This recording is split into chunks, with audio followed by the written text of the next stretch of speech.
Okay, I think we are live. Welcome to another show. I'm Daniel Dumbrill. I'm here with Carl Zha again, and we'll be reacting to China and the world. This is our third episode. How you doing, Carl? Good, good. How are you, sir? Good, good. We had a little I bit was of audio worried issues. you're gonna have Yeah. your bright shirt again, and I can't find any bright shirts because I just moved, and my brightest Oh. shirt is still not unpacked yet. Oh, okay. Yeah, okay. Say hi to the audience. I forgot one light here. The one light is on. Hold on Okay. a second. Okay, no, now Daniel is probably gonna bring his shirt out. All right, guys. Well, while Daniel is gone, I'm your. Oh, I knew it. I knew it. I can't pull a fast one on you anymore. You said the bright shirt. I had it ready. This is like going to be our Superman change tradition, where Yes. All right, I got this one on Pinduoduo, and Nice. so you can just they're so cheap. Oh, so they're this is different from the one you got from This Malaysia. is different, man. This is different. This is a little bit brighter. I got Frida Kahlo on here. Yeah. No, it's good. It's good. All right. We already got some comments on the shirt, and we're going to jump right into things. So we got a bunch of stuff lined up for you as usual. And we will start with this one here about Nvidia. So this is interesting. So we have a lot of people reacting very differently to Chinese tech now. So China unveiled a gaming GPU that is set to challenge Nvidia. And one of the responses here is, aren't you worried there's going to be spyware on these? He's saying, MF, I don't care. The U.S. government in Israel already listens to all my shit. Why do I care if the Chinese government listens in on it? All they're going to hear is me yearning for bad bitches who play combo decks. I'll let you react first, but it's interesting, the shift. I mean, that's true. Like, this is a very common, China scary story. Like they bug everything. There's malevolent chips, the red chip they put on your motherboard. Chinese cars will listen to your conversation, but why? what value does Xi Jinping derive from listening to the conversation of ordinary Americans? I mean, but on the other hand, this is 100% projection, because Palantir do monitor and survey Americans, and Palantir is fully backed by Donald Trump. Yeah. Actually, Palantir it controls the White House, because we have the Palantir founder Peter Thiel. He has his own candidate in the Washington right now, and that's JD Vance. So yeah, so that's a reality, but a lot of times they always try to project to China. There was a recent article, this recent investigative report that United States AI company, particularly OpenAI, was actually paying influencers like $5,000 per post to talk shit about Chinese AI. How Chinese, we cannot let China win because the Chinese AI.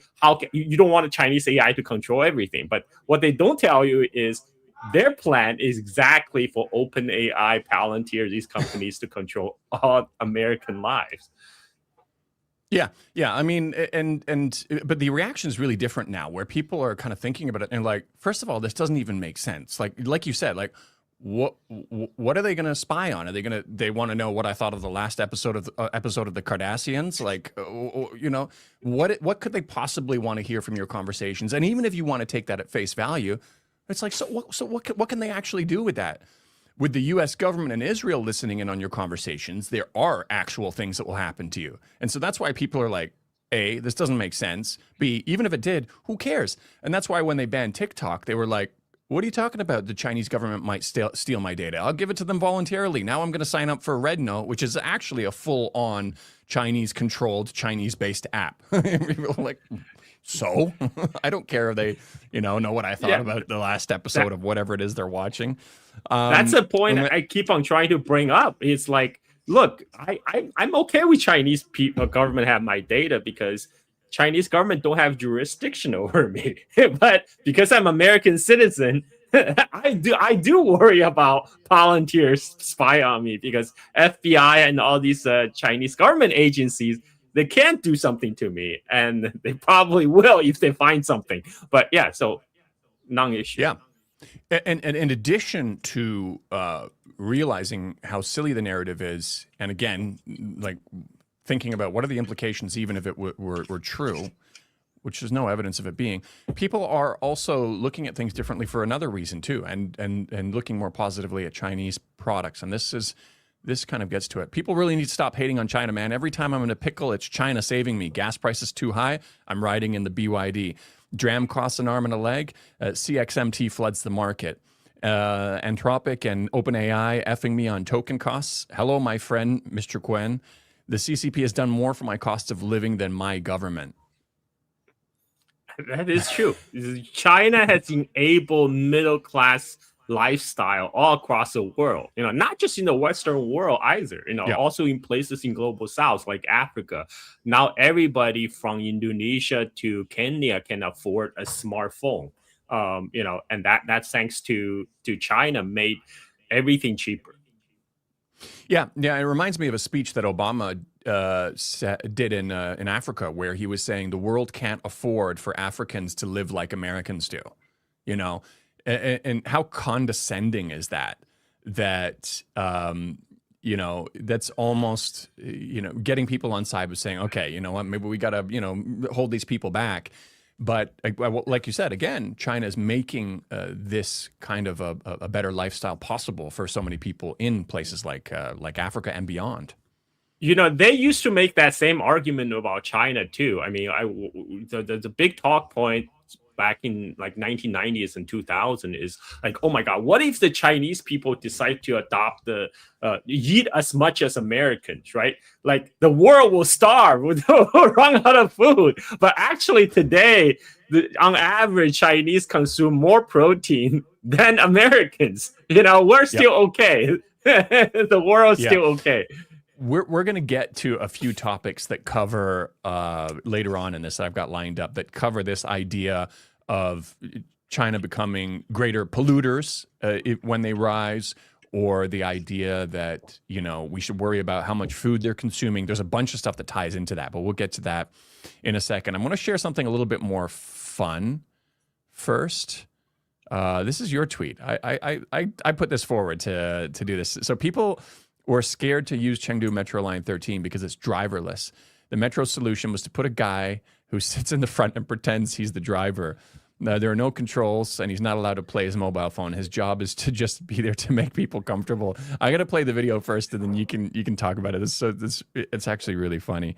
Here we go. 以为是车长，没想到是人质。刷到成都地铁13号线，因为是无人驾驶，反而呢，大众都不敢坐了。为了让大家放心，就搞了个人坐着，主打一个心理安慰的作用。有的还配了保安陪着，只有椅子没有操作台，就坐在这硬开。甚至驾驶区和乘客之间没有做任何隔离，每天穿着工服被人民群众监督，不能摸鱼，不能玩手机，还要在群众的注视下假装开车，每天陪着他们看隧道，简直看迷坐牢。武汉的甚至连把椅子也没有，遇到不懂事的还要被问司机能不能让个座。我不行了，觉得尴尬的可以来看看无人驾驶地铁车长。抖音。For the Wuhan Wuhan you're Metro. muted. Yeah, go ahead. You're okay now. You're okay. They didn't even have a seat for the guy who's pretending to the operator on the Wuhan Metro. He was just standing there. Yeah. Well, I mean, look at that. Like the level of care that goes into saying, okay, people are a little bit uncomfortable with this. There's going to be a little bit of a transition period. Let's figure out how we can make this as stress-free as possible for people who have a little bit of anxiety about the future of autonomous vehicles. I think that's great. Yeah.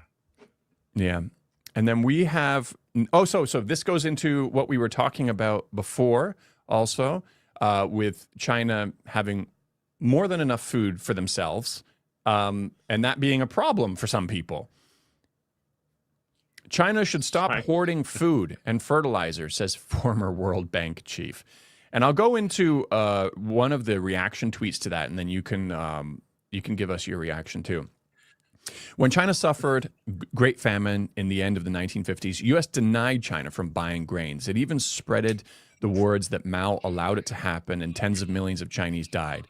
Chinese people could not do anything but endure. They learned that they can only rely on themselves. Fast forward to today. Now the U.S.-led World Bank is accusing China for hoarding food and fertilizer. The irony. Before you react to that, too, I want to say that they really get involved in this a lot. There was, I can't remember the name of the country. It might come to me later on. It was in Africa where one of the conditions for the IMF loans that they received was that they got rid of their grain storage facilities. And sometimes this is designed in such a way that it creates a system where they have to rely on imports more. And then they have to, for example, bring in U.S. grain or product. Yes. It's a very selfish system. And that led directly to a famine in that country where a lot of people died. And so they have no credibility and they have no right to be talking about this or lecturing people about it. I'll get your reaction first before we move on. And this is typical gaslighting. The whole fertilizer problem, who created the fertilizer problem is because U.S. and Israel started an illegal war against Iran, and that closed down the Strait of Hormuz. I mean, like there wasn't a fertilizer supply problem before. Now there is. Again, they're trying to turn it around and blame China. What China was trying to do is they're trying to make sure their domestic producers get enough fertilizer so they can continue to produce food. I mean, that's just sensible policy. Yeah.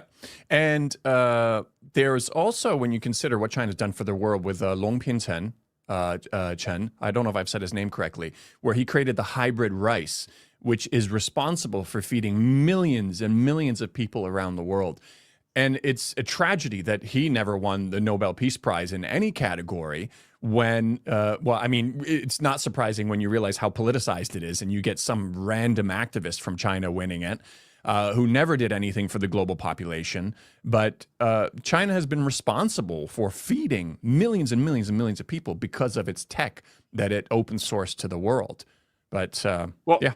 Yeah, Yuan Longchen did that. But if you speaking of Nobel Peace Prize, with all these economists winning the Nobel Prize in economics, you look at China. China is actually, lifted 800 million people out of poverty. You don't hear anything about any Chinese economists or Chinese government officials winning the Nobel Peace Prize in economics. But in reality, it's a lot different. It's they're actually changing facts on the ground.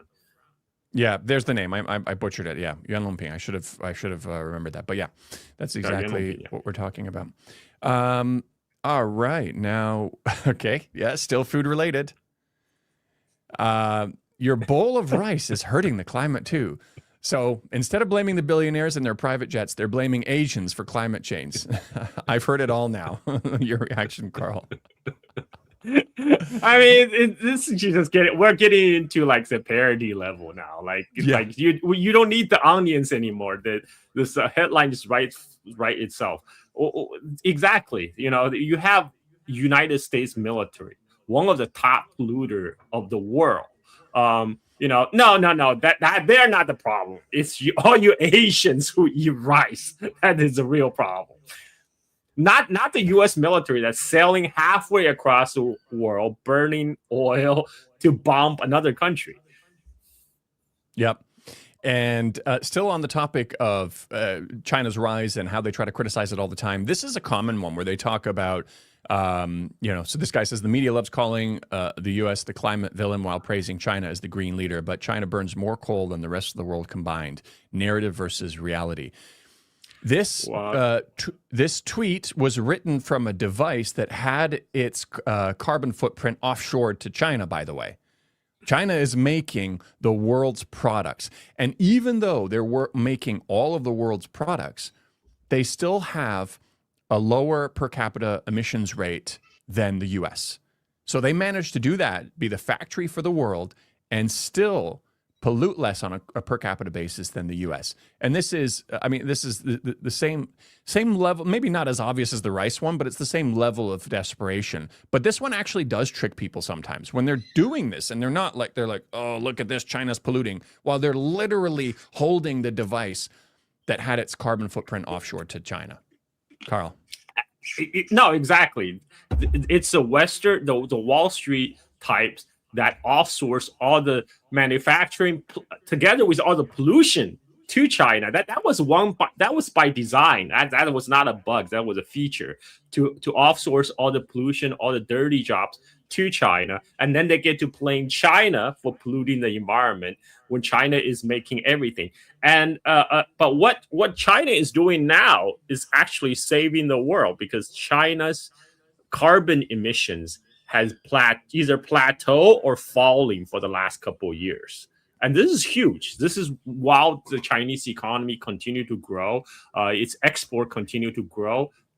This China managed to do that by massively ramping up renewables, particularly solar, wind, and they're also going in a big way into nuclear as well. So, and that this is helping reducing the China is actually doing the most to confront the global climate change right now. More than any other policies of Western world. Yeah, that's true. You when you had these Western countries that went through this industrial revolution, like the modern industrial revolution, a lot earlier, you didn't have a power greater than them that had done it before then and continually pointed fingers at them and criticized, oh, look what you're doing, following the same path we did before. But, and that's not even accurate to say that, because like you said, in this modernization, they are putting such a heavy focus on renewable technology, whether it be solar, hydro, nuclear. They have that new nuclear fusion that they did, what burns hotter than the temperature of the sun, sustained it for a record period of time, storing electricity in pressure and doing all kinds of innovative stuff. And this is the constant thing where you have these powers that have already developed who are trying to hold people back by saying, no, you can't do this, even though that they went through an even dirtier path to get where they are. Yeah, during the first industrial revolution, during the first and second industrial revolution, it was mostly powered by coal, which is way dirtier than oil and gas. Right.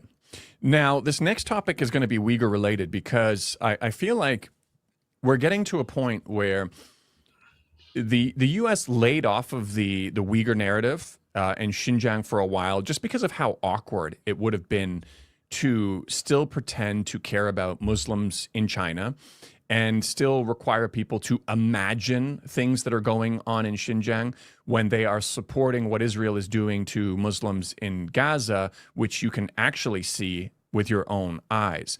And so I feel like that narrative is going to come back. So I started looking back at some of the old stuff and thinking, okay, what is most likely to come back? And there was one thing that I dropped before. There was an activist, or he was in charge of a lot of these organizations, called Dolkan Issa. And he got caught up in a scandal.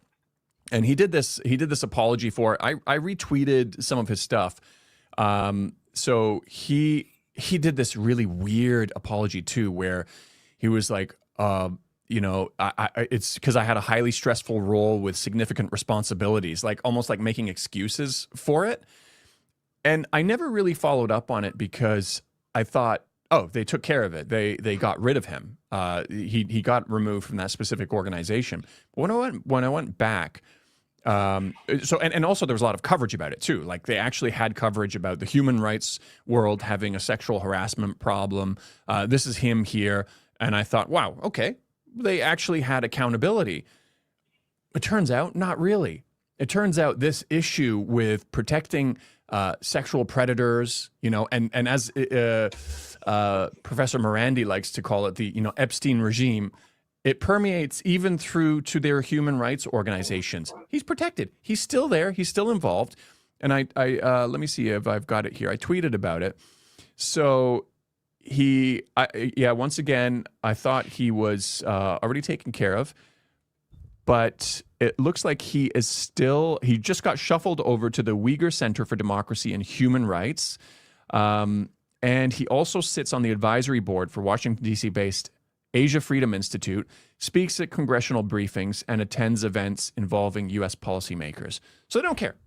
They don't actually care about any of this. And what is really interesting, too, is that one of the things that they used to do is they used to constantly come up with narratives that Uyghur women are vulnerable in China, or they made up this story of Chinese officials sleeping in the same houses as Uyghur women, and they really pretended to care about the vulnerability of women.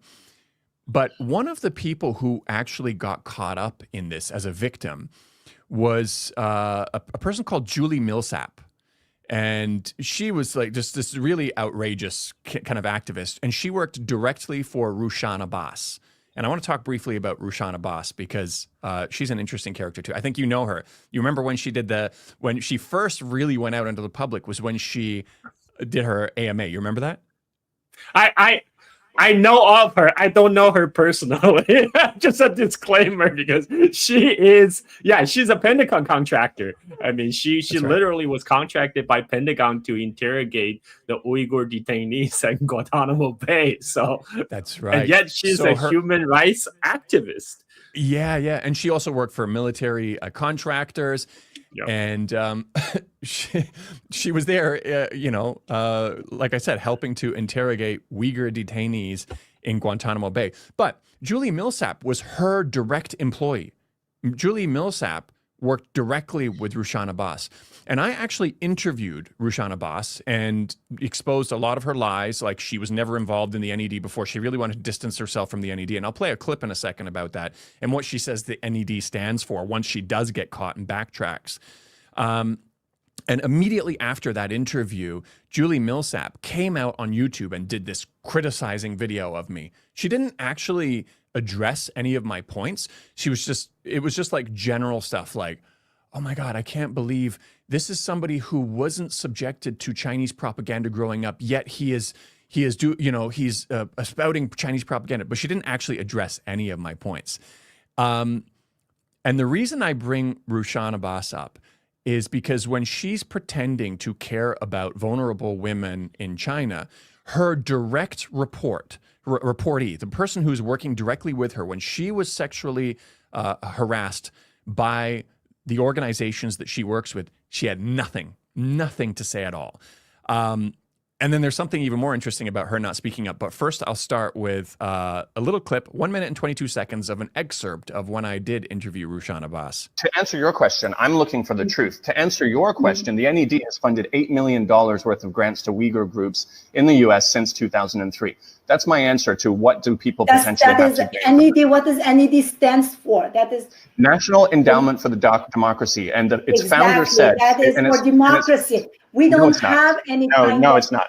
The NED doesn't care about democracy. They will install a dictatorship as long as it's friendly to U.S. interests. This is you can go through Nicaragua, you can go through all these countries and look what they do. The founder of the NED has said that what the CIA used to do covertly, they do now through the NED.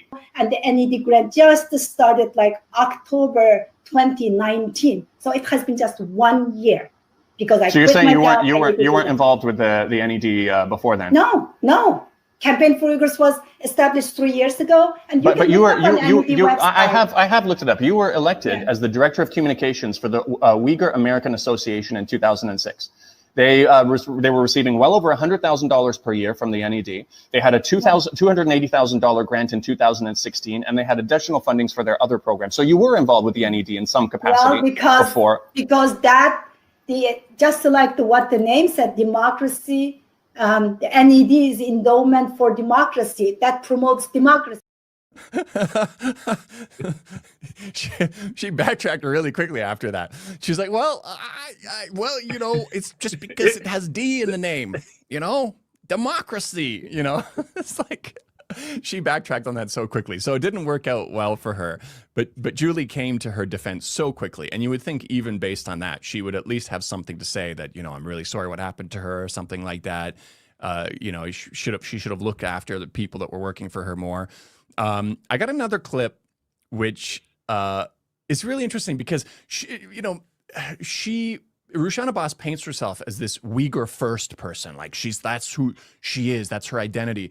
But then I did this mashup clip where, and I overlaid some music to it for dramatic effect, where she calls the American founding fathers her founding fathers. and she talks about her time in Guantanamo Bay. Now, this clip, it's 1 minute, 45 seconds. It repeats a small portion of what I already played because I just loaded this up today. I didn't have time to edit it, but it's just 1 minute and 45 seconds. We'll go with that, and then we'll continue on. The constitution we have in this great country, how our forefathers built this country on, based on what values. Years ago, and the NED grant just started like October 2019. So it has been just 1 year because I. So you're quit saying my you job weren't involved with the NED before then? No. Campaign for Uyghurs was established 3 years ago, and but you were I have looked it up. You were elected as the director of communications for the Uyghur American Association in 2006. They were receiving well over $100,000 per year from the NED. They had a $280,000 grant in 2016, and they had additional fundings for their other programs. So you were involved with the NED in some capacity before. Because just like what the name said, democracy. The NED is endowment for democracy that promotes democracy. So the Campaign for Uyghurs gets no funding from the National Endowment for Democracy at all? Absolutely not. Are you funded by the NED? Yes.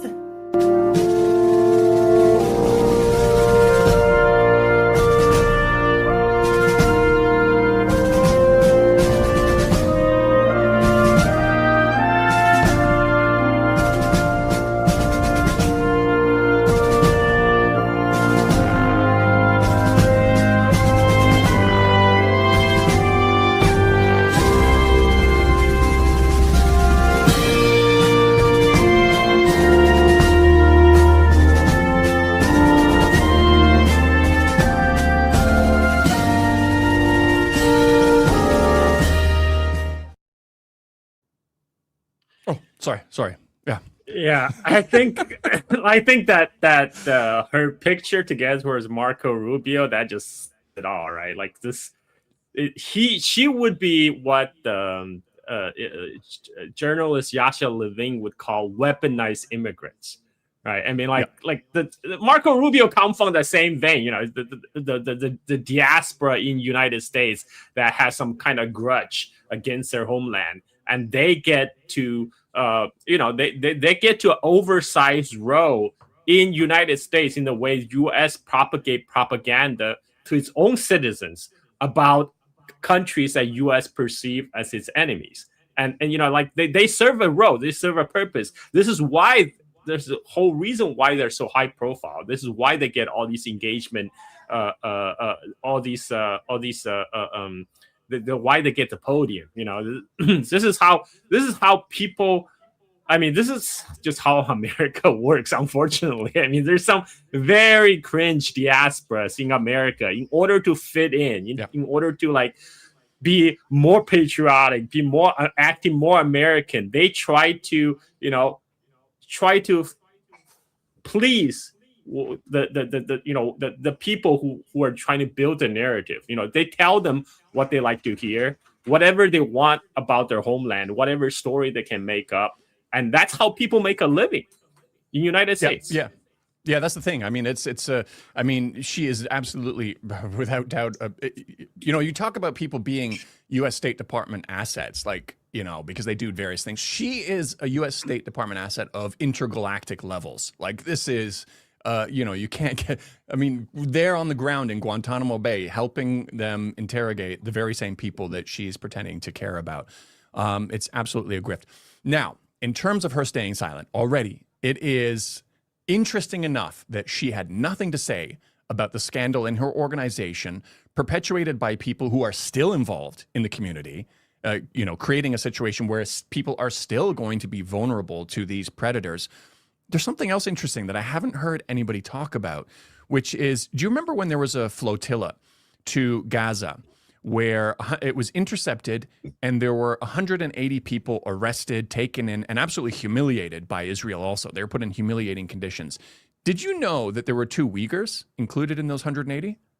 No, I didn't. I didn't know. There were 2 Uyghurs.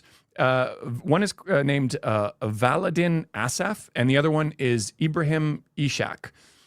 And they're involved in Uyghur youth organizations. Now, this is interesting because most of the time, you wouldn't have any Uyghur activists that are part of these bigger organizations doing anything against Israel. And as a matter of fact, after Israel started their slaughter of Palestinians, many very prominent Uyghur voices in Washington, D.C., working with the U.S. State Department, came out in full support, saying they fully support everything that Israel is doing. And that's when people realize, they're like, oh, wow, these guys aren't actually about human rights.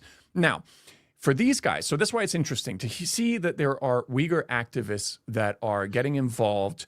Now, it says they're in Uyghur youth groups. So I'm assuming they're younger people. They may be people who truly believe that they're doing the right thing. Like maybe they don't actually know much about China, but they've been co-opted into this, because I've spoken to other Tibetan people now this is a different topic, Tibetan, but same idea, in Canada, who ended up admitting to me that they regret being co-opted and brought into these anti-China protests without ever first visiting China themselves. Because I said, why wouldn't you go, and just see it for yourself? Because a lot of the stuff you're saying is totally BS. And he said, well, I wish I could, but I got involved in this and it's too late for me now. I got brought into these groups. So that's what might be happening with these people. They are genuinely good people, but they've been co-opted into the false narrative on Xinjiang, even though it's, they're descending from the same people. I mean, yeah, go ahead first. Yeah, I mean the weaponized diaspora, it covers the whole spectrum. We saw that during the U.S.-Israel illegal war on Iran. You have all these Persian diaspora dancing to celebrate their homeland getting bombed. I mean, it's on the same place. Yeah. So unfortunately, now again, unsurprising, Rushan Abbas had nothing to say for those two Uyghurs who were detained and humiliated by Israel for doing what they thought was right. And perhaps more important, none of the other major Uyghur organizations said anything about it. The only reason I know about it is because there was one group called Justice for All, and they had something called a Save Uyghur campaign. They spoke up for those two people. It took an organization that wasn't dedicated to Uyghur issues to speak up. Because once again, maybe they're involved in a wide range of issues. No, they are involved in a wide range of issues, and they really have been convinced that the Xinjiang narrative is true. So it took them, who are actually in it, believing that they're doing the right thing, to speak up for these two Uyghurs, where the other actual dedicated Uyghur groups in the U.S. who are not in it for the good of humanity, who are not in it because they're good people, who know exactly what they're doing, know that they can't speak up for them because they can't go against Israel. It's against their grift. And that's the most important thing, is the grift, not the actual human rights issue. Carl. Well, you can't go against your founder, right? I mean, you can't go against the people who pay your bills. Their pay determine what they cannot understand. Exactly. Now we will wrap that topic up, and we will move on to us. This is an interesting one that you shared. Laura Trump, Trump's daughter-in-law, just raving about her chip. I'll play the video too, but here it is. So this was posted by David Lee. I've posted many views about China backed by facts. As a result, I've been called anti-American CCP sympathizer. Using the same criteria, Laura Trump went to Beijing with the president for a few days, and she is now anti-American CCP sympathizer, if you were to use the same logic that was used against him, of course.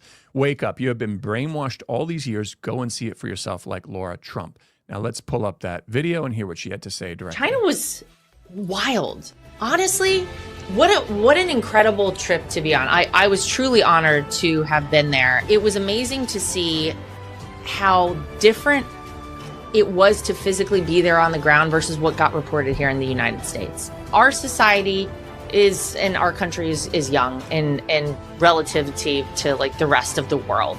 You look at a society and a country like China, man, they've been around for 6,000 years or so, maybe a little bit more. We've been around for 250. So very interesting to see all the history. And I mean, the coolest part, Eric and I got to go to the Great Wall of China. And honestly, it was so much more impressive than I anticipated. Highly recommend, if you ever find yourself in China, check out the Great Wall.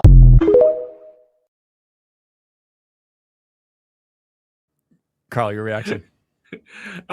what struck me the most is when she said, "Oh, China is great. It's nothing like what's been reported here in the United States," which is like a common reaction of people who travel to China for the first time, have been brainwashed by the Western media about what China is supposed to be like, and like this is why I think China did a great thing by extending visa-free policy to more countries, just to let people come and see for themselves.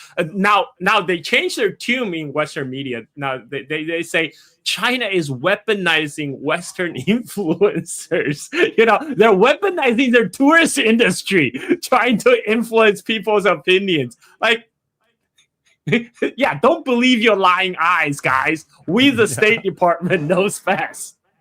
And that's why there was also a proposal in the U.S. government to ban Americans from being able to travel to Xinjiang. Because as soon as you go there, you realize all the narratives about, suppressing the language and all this stuff, it becomes impossible to maintain. But yeah, now they're trying to figure out how to contend with the fact that all it takes is a visit here. Now, of course, you're going to get people like Marco Rubio, who will never admit this was his first time to China, but he is so driven in his agenda and his bias and whatever else it is, that he will never admit. But I'm sure he was here looking around going, damn, why can't we have some of this? There was a clip when he was inside the Hall of the People and he was looking at the ceiling, caught looking at the ceiling. I was like, wow. Yeah, I mean, but yeah, he'll never do what Laura Trump did and admit that though. He still have he's trying to run for the president in 2028, so he can't say that. Right. Now, of course, you did have some people come out after the visit in damage control who have been lifelong, anti-China people. So we have one here, which is Senator Ron Johnson. So he says, I wish China was merely a friendly economic competitor. Instead, they're an unfriendly adversary that wishes to replace America as the world's superpower. They've persuasively invaded American institutions, pervasively, and stolen vast amounts of our intellectual property. They don't fight fair and can't be trusted. The text is a bit small on this, but yeah, I'm going to play the video here. And we'll see what we now that is about. We can talk about that a little bit more in a second. Where this is about, I believe, the mayor who was convicted of being a China agent or something like that. I think this is the same story. Let's play the video and see if that's what it is. What do you want the American public to know about what we have found out here? Well, Sandra, the American public ought to read Sun Tzu's Art of War, because it's exactly the kind of warfare that China conducts across the board. They're long-term thinkers. They have pervasively invaded America with the investments into our university system. They have, plundered America to the tune of probably trillions of dollars of our intellectual property, helped build up their economy. They just don't fight fair. And this is one example of that as well. So, no, we need to be on guard. I wish China was a friendly, competitive, economic rival, but they're an unfriendly adversary. They want to replace us, which would be very bad for the world. Yeah. So, I mean, this is really interesting. When they say that when people say this, we wish that they were just a friendly adversary, or a friendly partner, or whatever it is, however he worded it. What they're usually really saying is they wish that China stayed in its place. That they didn't, like, they always talk about stealing innovation and stuff like that. Like, China is creating a level of product that's not even produced anywhere else anymore in many cases. And so what they're really saying is that they wish they just remained the factory of the world, and that they still owned all the IP, and that they took their orders. Now, we'll talk about the specific mayor case a little bit after that, but I'll get your reaction first. Oh, I mean, again, what he says more about himself than China. He says China is obsessed of displacing United States as a world superpower. Now, this is an entirely American talking point. It's always American afraid their top dog status as a global hegemon get displaced. China has no interest to be a world hegemon like the United States. China just want to make China more prosperous and better place to live.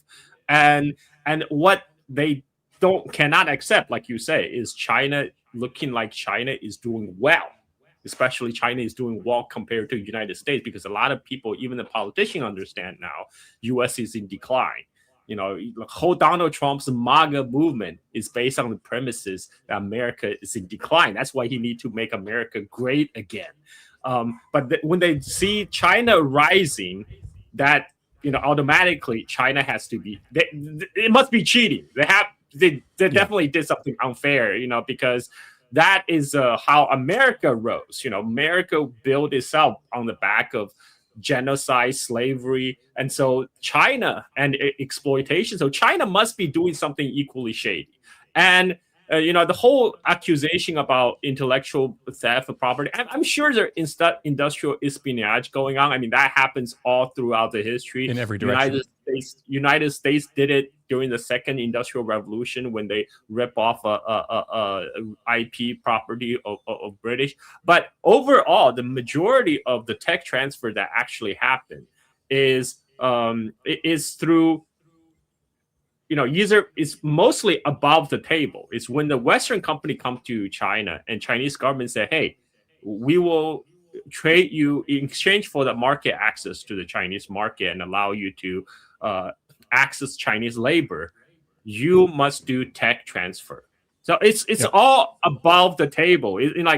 Especially for example, the build out of the high-speed railroad, where China invited the Japanese firm, the Canadian firm, and German firm and French firm, and told them to compete each other. And the condition is, if you don't do tech transfer, we'll go to the other guys, and maybe they will. And this is how it happened. So it's not theft. This is very public, above the table. Another facet of tech transfer happened is China sent a lot of students abroad.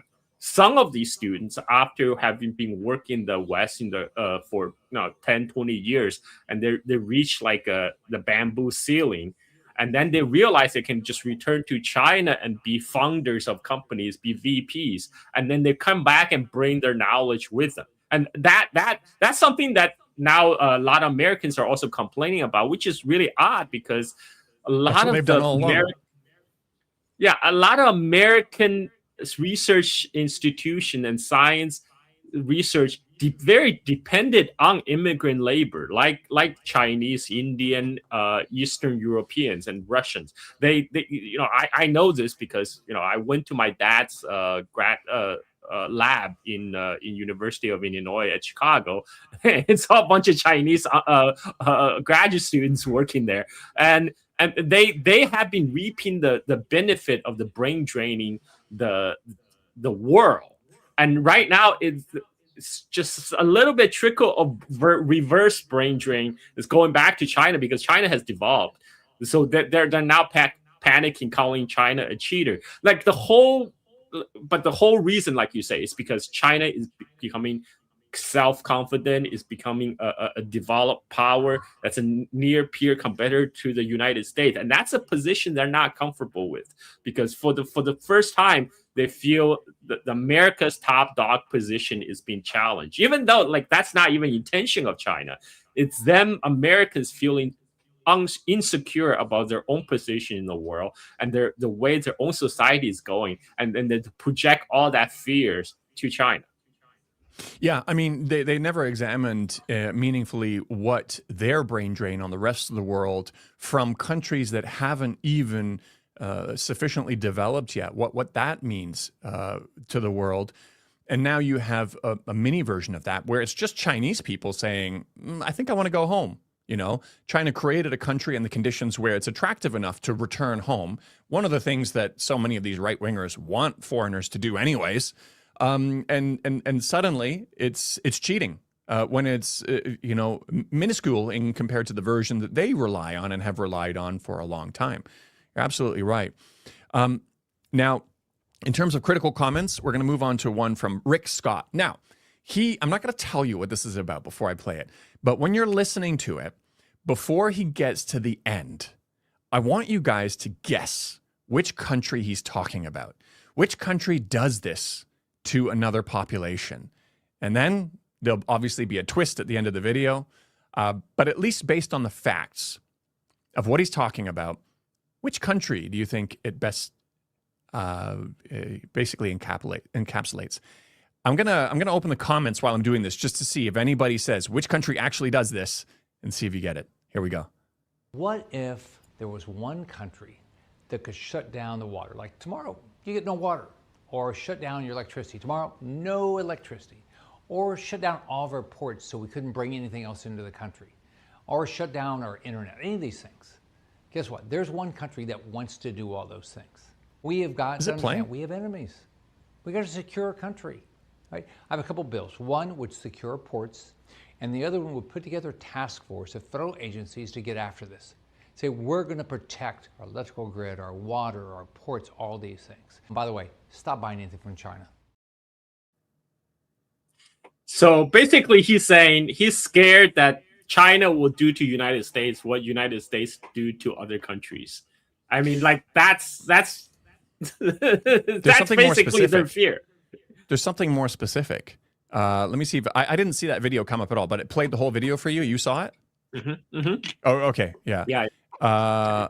Yeah. So here we go. Exactly. Cutting off water, cutting off communications, cutting off electricity. These are all things that Israel says that they will do or have done. Bombing their reservoirs to basically, deprive them of drinking water also. Yet, Rick Scott is a massive supporter of Israel. And here he is talking about China that doesn't even have this ability in America to begin with and has never expressed the desire to do such thing, and saying that even me imagining a world where this is possible is outrageous enough, while he actively supports the country that does those things to another population. I just thought it was wild. Like, when I was listening to it, I was like, what? That's exactly the country that he supports. Did you see that reply? I replied to his post. I don't know if you have access to that, but Rick Scott is a senator from, he's a congressman from Florida who said Chinese garlic is a national security threat to the United States. I mean, come on. I think I remember seeing something like that, but I just skipped over it because I was like, this can't be real. Like, I just, it is. It is. He said Chinese garlic, and it's actually on his own personal website. Like, he said Chinese garlic is a national security to United States. I mean, he said something bogus. He said, because in China they use human feces to water the plants, and it's a great health hazard. It's a national health issue, and that will affect the national security of the United States, which is BS. Okay, back in the 1980s, it's true. And back then, China did not have enough chemical fertilizer. You had to import chemical fertilizers. It's true. And in the 1980s, they did use human excrement as fertilizer. But nowadays, everybody uses chemical fertilizer just because it's so much cheaper and widely available. Yeah. So. What I usually find when somebody goes on a wild campaign like this against a specific product, usually somebody from that specific industry in the U.S. Has lobbied them to do so. For example, they lobbied the government saying that we need to protect the aluminum industry in the U.S., but we can't really compete with Chinese aluminum. So magically, within 2 or 3 months of that lobbying and that cash that was thrown around on the issue, America found that there's potentially Uyghur slave labor in the aluminum industry. So now we're going to look at putting bans on it. And it's happened over and over again. It happened in the seafood industry. It happened, obviously, in cotton. It happened in all kinds of things. But usually you see beforehand, artificial sweeteners too, you see the companies related to that, U.S. companies, lobbying the government saying, we have to find a way. And then that becomes their magic item where they just say, Uyghur slave labor. And they don't actually have to prove it. You know what they're coming after now? Labubu. They're saying Labubu is made from Xinjiang cotton farmed by Uyghur slave labor. So we must boycott Labubu. Yeah, maybe that's Disney. Ridiculous. Maybe that's Disney saying, we can't have a character that is more beloved than, Mickey Mouse or whatever, who knows? I don't know. I think it could just be them just losing their mind at this point. All right, so where were we? Now we have, I think this is one that you sent me, but this is really interesting. It's so counterproductive, but Belgium urges EU to save industry by getting tough on China. Like what? Go ahead, Carl. What industry does Belgium have? I mean, I would like to hear. I'm surprised to hear Belgium even have an industry. It's great. I mean, like maybe chocolate. I don't know. what Belgian industry there is? Maybe people can let us know in the comments. And the idea of some of the most efficient manufacturing practices and equipment and know-how being in China, it would make sense to partner with China to build up your industry, because obviously they are receptive to the idea about building their factories in their countries. That's exactly what Trump was trying to arrange also. Even Trump has woken up to that possibility of invigorating their own economy while the EU is apparently wanting to go in the completely opposite direction. I mean, it's completely Germany, actually, a lot of German business have doubled down on their investment in China. The what is it, BSMF, or like that big petrochemical company? They open a huge plant in China, which makes sense, because in Germany they cut themselves off from cheap Russian gas. At least they won't have that problem in China. Yeah, that's a good point. That's a two-way thing, where it's not only a matter of partnering with Chinese companies in their countries, but gaining access to China for whatever products they want. Like have friendly relations with China and ship them your chocolate. Isn't that gonna help you, or whatever else it is you make? Tulips? I don't know. What else do they got? Bicycles? Do they make? They're not going to be able to compete with Chinese bicycles, granted, but no, it's not going to happen. All right, what do we got next? So, this is another one that you brought up. She got ratioed so badly in the comments, but here we go. You talk about this one for us.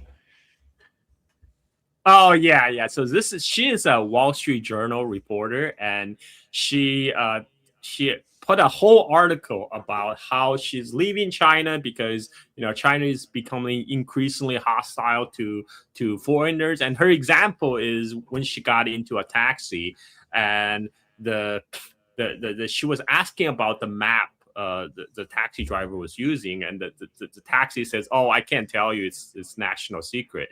I mean, the taxi driver probably just pulling her leg, just trolling her, and then she said, "Oh," the taxi driver proceed to, after finding out I'm Japanese, proceed to lecturing me about the Japanese war crime in World War II. I'm like, so like so and this is her example, saying like China is being increasingly hostile. I mean, why would China just open up the visa-free policy for many countries in Europe and North America now? And the whole point is to get people to come. So what?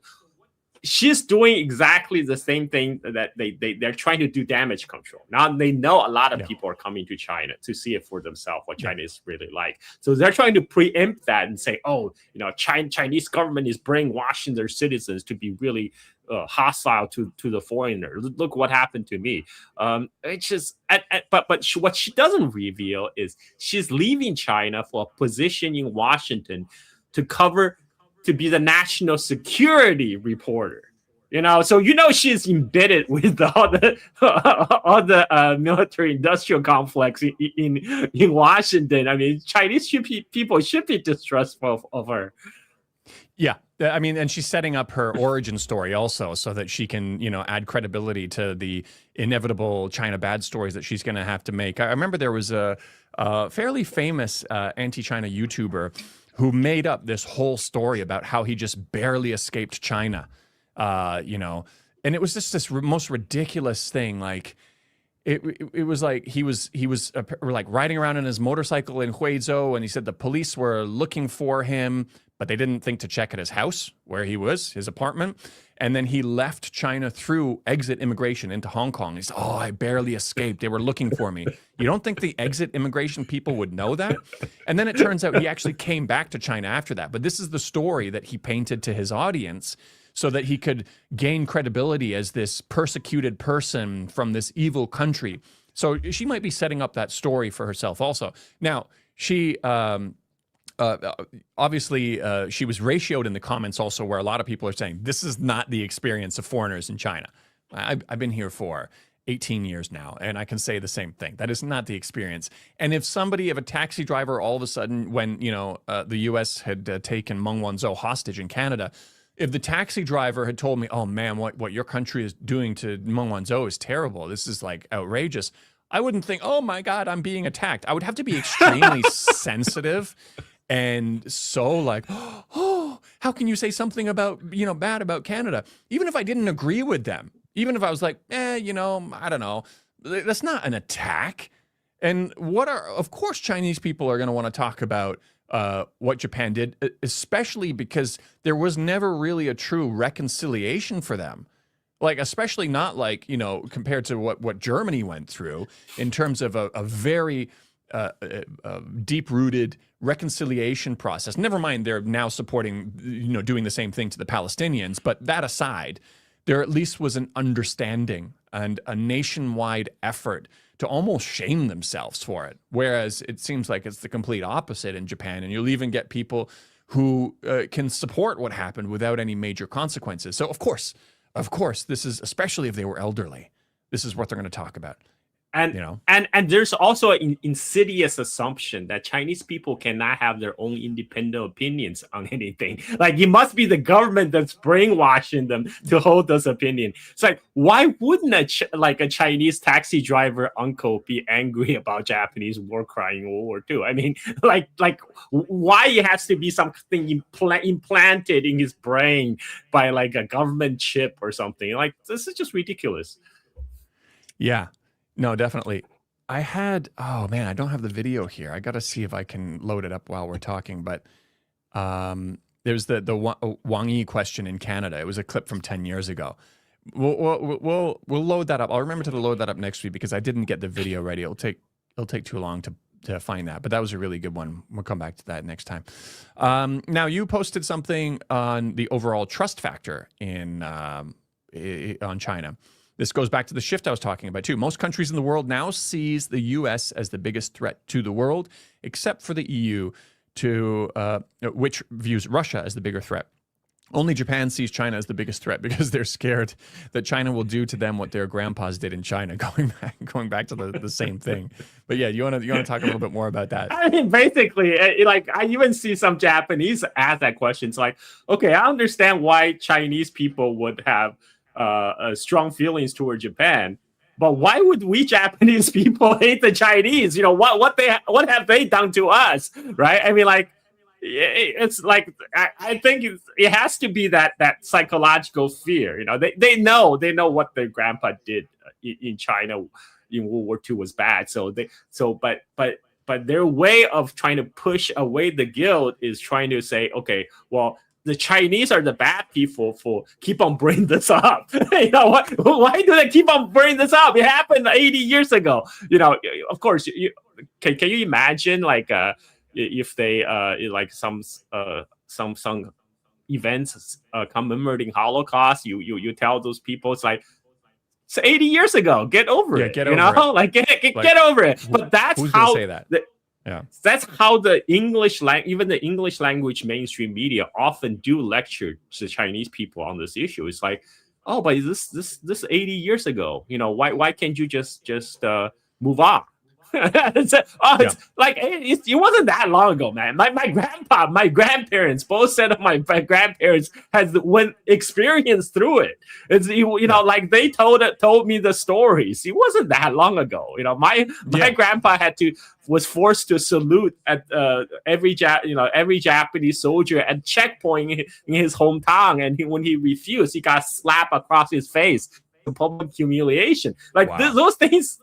Like, you remember those things, you grow up hearing these stories, and then you have, and like I can even understand more like the Japanese people try to deny their war crimes and stuff, but like there's some English language mainstream media, you have all these like Westerners, opinion pieces telling the Chinese people to move on. You're like, what? It's like, just because it's not your trauma, exactly, it's not your trauma. You have nothing to say. You cannot lecture other people about how they deal with their own trauma, right? I mean, just the best thing is just be quiet.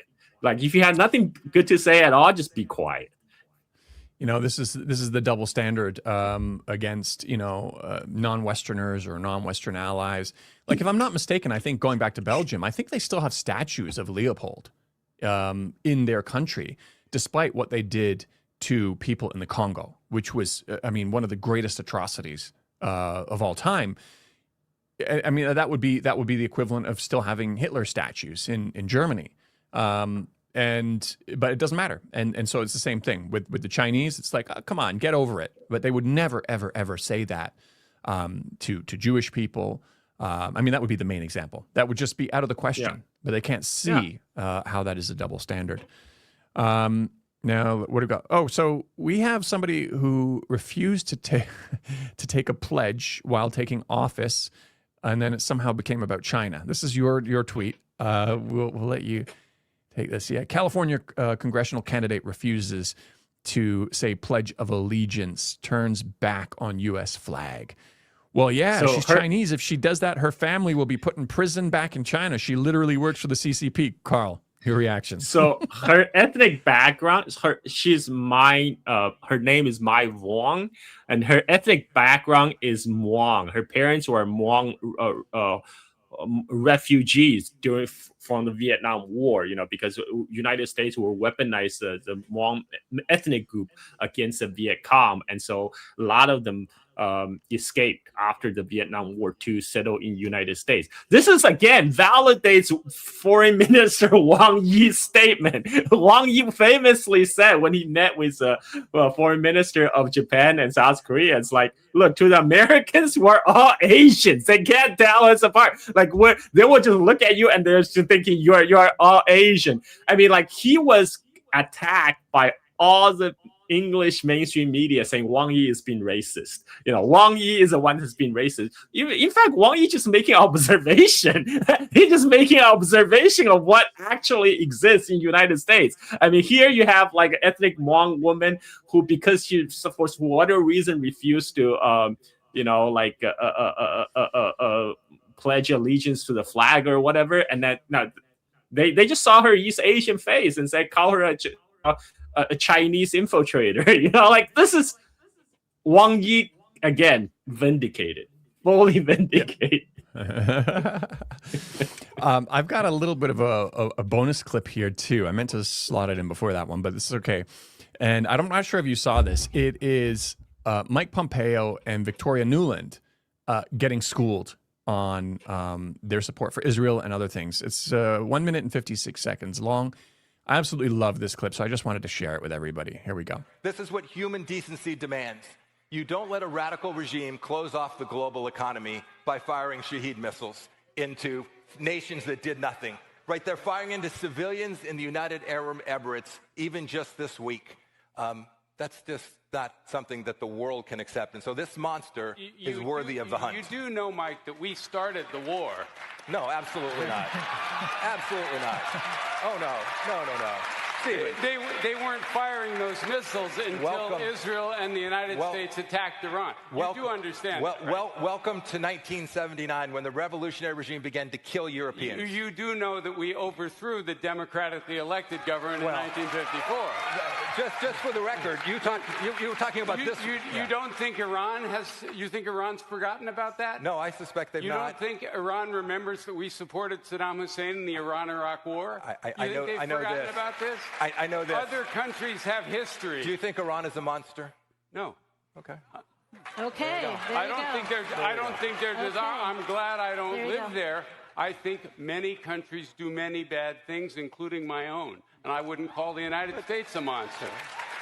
But Stephen, do you also remember that we wouldn't have had October 7th if we hadn't had Iranian support for Hamas? I agree. We wouldn't have had October 7th if we'd gotten peace in the Middle East, and that's a much longer story.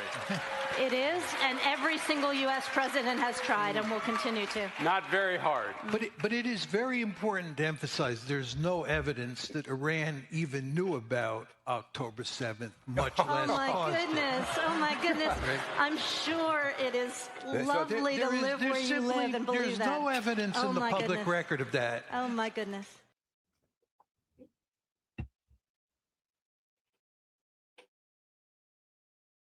I love it. And you I know, love it. you notice Victoria Nuland never addressed the actual question. She just say, "Oh my God, I can't believe you believe that." But he actually never addressed the actual claim. Like, where's the evidence? Right. Where's the evidence? And then when Mike Pompeo kept going back further and further and further, and then finally when he talked about overthrowing the government, he stumbled there, and he was trying to. You could see he was trying to change the topic, and it's amazing because. Previously they were smart enough to know that they shouldn't put themselves in this situation because they cannot support what they're saying. I don't know if they've just gotten so arrogant with the bubble that they've been protected by that they didn't realize how this would go down if they actually put themselves in front of a couple of people who really understand history and who their BS is not going to fly in front of. I'm pretty sure they probably regretted doing that. Yeah, because before they just have to deal with like whatever MAGA crowd they have to preach to. Now they're dealing with like actual professors, which really the whole Iran war really shows the contrast, right? You have the Iranian leadership who are like the PhD in Kantian philosophy, and then you have United States ruled by bad TV personality, right? Like the reality TV show host Donald Trump and the Fox Live show host Pete Hegseth. The contrast couldn't be more clear. Yeah, absolutely. We have a few remaining items just to wrap up with here. Oh, this is kind of fun. This is something that people have been retweeting recently. Remember when they said Trump would get us into a full-blown war with Iran? Times like these should make us all realize how lucky we were to have Trump, his strength and resolve. 2024. Whoops. There's always a tweet. There's always a tweet. There's always a tweet.